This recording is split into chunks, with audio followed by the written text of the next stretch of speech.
তো বন্ধুরা, আমরা তো কন্যাকুমারী এসেছি। কন্যাকুমারীতে মানে আর কন্যাকুমারী পরশুদিন এসেছিলাম। আজকে বাড়ি আমরা তিরুপতি ভুবন মন্দিরে চলে যাচ্ছি।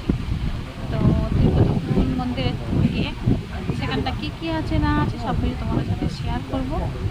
তো ছোটো ছোটো পাহাড়, খুবই ভালো লাগছে। ধান গাছ আছে, ধান গাছও এখন কোথায় দেখতে পাচ্ছি না, কিন্তু এই যে ধান গাছ দেখতে পাচ্ছ, ধান গাছ আছে। হ্যাঁ,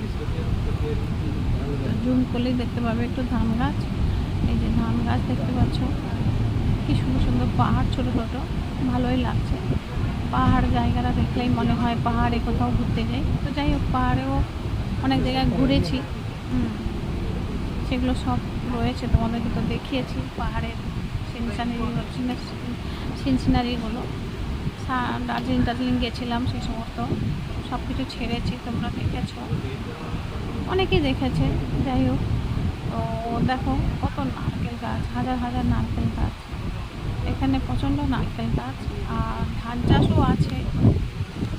তো ধান চাষটা এখন আসছে না, তোমাদের সাথে পরে শেয়ার করবো বন্ধুরা। ধান চাষ আসলে মনে আসছে, ধান গাছ, যাই হোক দেখতে পাচ্ছি না এখন ধান গাছের ভিডিও যে বানাবো ধান গাছের, সেগুলো কই এখন দেখতে পাচ্ছি না। যাই হোক, তো বন্ধুরা,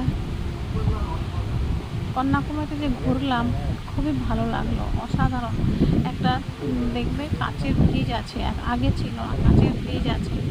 কাচের ব্রিজ ওপর দিয়ে নিচের দিয়ে যাচ্ছে জলের ঢেউ, সমুদ্রের জলের ঢেউ, অথচ আমরা রয়েছি সমুদ্রের মধ্যেই। কাচের ব্রিজ খুব ভালো লাগছে, অসাধারণ। তোমরা কেউ পারলে ওই কন্যাকুমারীতে আসলেই দেখতে পাবে, যেই আসো না কন্যাকুমারীতে আসলেই তোমরা দেখতে পাবে কাঁচের ব্রিজটা।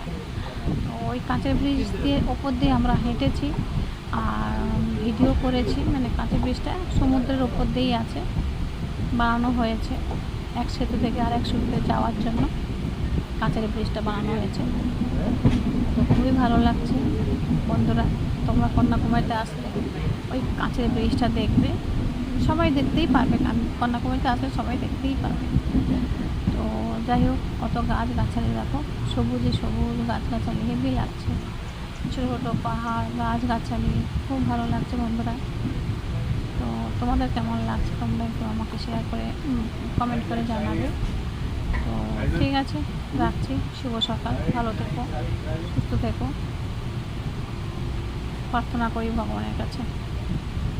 টাটা।